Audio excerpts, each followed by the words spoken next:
एक गरीब लड़की की कहानी। एक गांव में एक साहूकार अपने परिवार के साथ रहता था। परिवार में उसकी पत्नी, एक बेटी और एक बेटा था। शानदार बंगला, नौकर चाकर, गाड़ियां और सब शानो शौकत का सामान था। उसके पास गरीब लोगों को बहुत ज़्यादा सूद यानी ब्याज पर कर्जा देना उसका धंधा था। अक्सर लोग तंगी के दिनों में या किसी त्योहार या ब्याह शादी के मौके पर उस साहूकार से कर्जा ले लेते थे। जब फसल अच्छी होती थी तो थोड़ा थोड़ा करके उतारने लगते, लेकिन जिस वर्ष सूखा पड़ता तो कर्ज तो छोड़ो, गांव वाले सूद तक नहीं दे पाते थे। इसी का फायदा उठाकर वो साहूकार अपनी जमीनों पर कब्जा कर लेता था।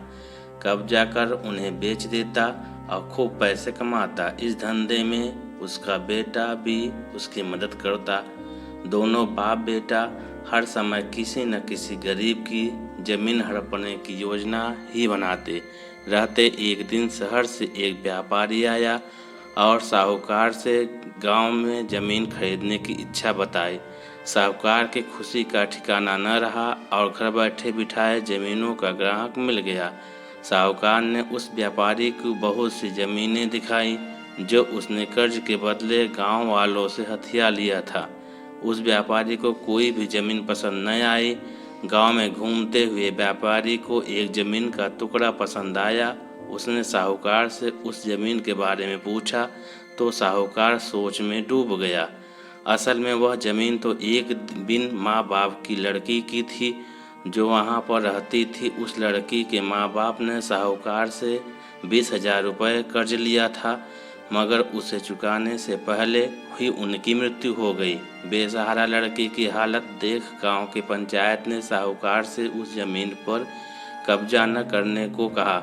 भला पंचायत की बात कैसे टाल सकता था साहूकार, मगर दिल में हमेशा ही उस जमीन पे कब्जा करने की बात सोचता रहता था। आज व्यापारी की इच्छा सुन उसका लालच बाहर आ गया था और उसने जमीन पर कब्जे का मन बना लिया। कर्जे के सारे कागज ले वह उस लड़के के घर पहुंचा और कर्जा वापस करने की बात कही। जब लड़की ने अपनी दुर्दशा बताते हुए और समय मांगा तो साहूकार ने कब्जा करने की धमकी दी। कब्जे की धमकी सुन वह लड़की पंचायत के मुखिया के पास गई और उसकी जमीन को बचाने की दुहाई लगाई। सारे गांव में यह बात आग की तरह फैल गई कि साहूकार उस बेसहारा लड़की की जमीन पर कब्जा करने वाला है। यह बात उड़ते उड़ते साहूकार की बेटी के कान में पड़ी। अपने पिता की लालच की बात सुन उसके मन में बहुत दुख हुआ। उसने अपने पिता से इस बारे में बात करने की कोशिश की, लेकिन साहूकार को तो सिर्फ बहुत बड़ा मुनाफा ही दिख रहा था। उसे बेसहारा लड़की की दुर्दशा या अपनी बेटी की निवेदन का कोई असर न हुआ और उसने उस जमीन पर कब्जे का ऐलान कर दिया। साहूकार की बेटी ने भी जिद पकड़ ली कि उस लड़की की जमीन पर कब्जा न होने देगी, पर अपने एक न चलती देख उसके दिमाग में एक योजना सूझी। अगले दिन सुबह सुबह वह बेसहारा लड़की और उसके साथ 2 लोग साहूकार के घर पहुंचे और कर्ज की 5,000 की किस्त दे दी। साथ में यह भी कहा कि 3-4 महीने में कर्ज की बाकी रुपए भी उन्हें मिल जाएंगे।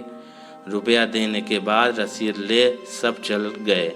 चूँकि अब किस्त मिल गई थी इसलिए पंचायत ने भी कब्जा नहीं करने दिया। साहूकार बहुत परेशान था कि आखिर उस लड़की के पास इतना सारा रुपया कहाँ से आया।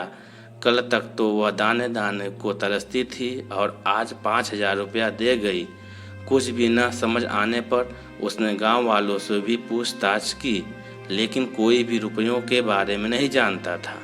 कुछ दिनों बाद वह लड़की फिर 2 गांव वालों के साथ आई और कर्ज की बाकी रकम चुकाकर रसीद और कर्ज के सारे कागज ले लिए।